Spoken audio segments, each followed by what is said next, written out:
Who's been to this presentation before? I know there are people that have been to this presentation before. Our personal experiences are what make us unique.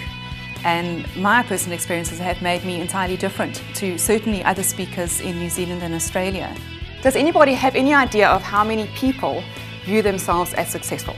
That's a good start. I just have a background that is very, very different to anything that they've experienced. And I think in terms of my business experience, as a speaker, I'm relevant. Okay, so you ready? 1, 2, 3, go.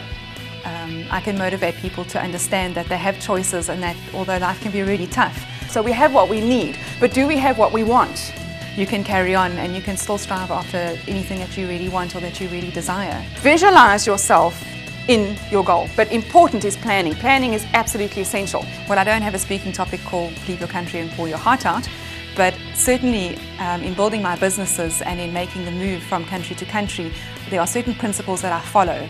And when I speak, I refer to these principles a lot. So the two are certainly related, but not directly in terms of titles. You absolutely have to see yourself, but see yourself where you want to be. She's energetic. We've got this part that we put it in here and there. Motivational.